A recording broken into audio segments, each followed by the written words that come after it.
दोस्तों, चार धाम में से एक है अमरनाथ धाम। श्री अमरनाथ गुफा में स्थित पार्वती पीठ 51 शक्तिपीठों में से एक है। मान्यता है कि यहाँ भगवती सती का कंठ भाग गिरा था। कश्मीर घाटी में स्थित पावन श्री अमरनाथ गुफा प्राकृतिक है। यह पावन गुफा लगभग 160 फुट लंबी, 100 फुट चौड़ी और काफी ऊंची है। देवताओं की 1000 वर्ष तक स्वर्ण पुष्प, मोती और पट्टा वस्त्रों से पूजा का जो फल मिलता है, वह श्री अमरनाथ की रसलिंग पूजा से एक ही दिन में प्राप्त हो जाता है। लेकिन बहुत आप लोग कहानी सुने होंगे या देखे होंगे, बाबा अमरनाथ गुफा में 2 कबूतर के अमर होने की कथा आज बताने जा रहा हूँ, जो आज तक सच कोई नहीं बताए होंगे। एक बार देवर्षि नारद कैलाश पर्वत पर भगवान शंकर के दर्शन हेतु पधारे। भगवान शंकर उस समय वन भ्रमण को गए थे और पार्वती जी वहां विराजमान थीं। पार्वती जी ने देवर्षि के आने का कारण पूछा। तब नारद ने कहा, देवी, भगवान शंकर जो हम दोनों से बड़े हैं, के गले में मुंडमाला क्यों है? भगवान शंकर के वहां आने पर यही प्रश्न पार्वती जी ने उनसे किया। भगवान शंकर ने कहा, हे पार्वती, जितनी बार तुम्हारा जन्म हुआ है, उतने ही मुंड मैंने धारण किए हैं। पार्वती जी बोली, मेरा शरीर नाशवान है, मृत्यु को प्राप्त होता है, परंतु आप अमर हैं, इसका कारण बताने का कष्ट करें।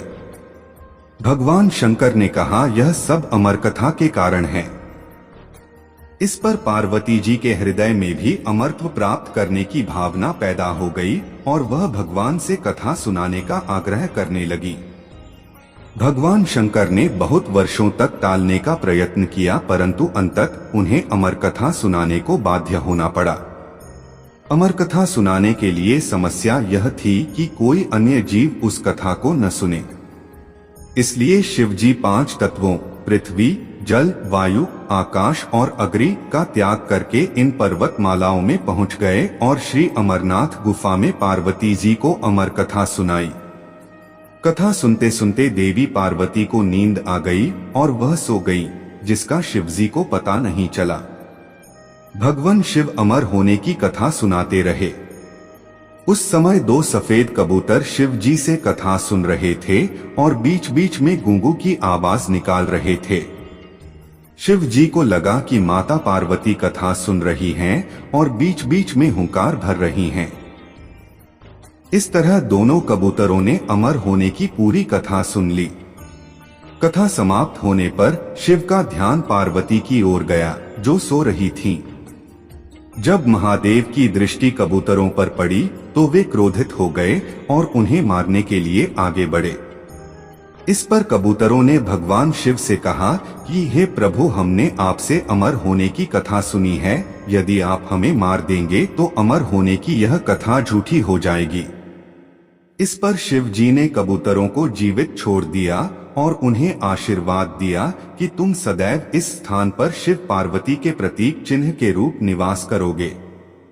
तो हमारे हिंदू ग्रंथ के अनुसार प्रमाण मिलता है, जो आप लोग के बीच प्रस्तुत किया हूँ। आप लोग कमेंट करके जरूर बताएं कि कैसी लगी हमारी कहानी।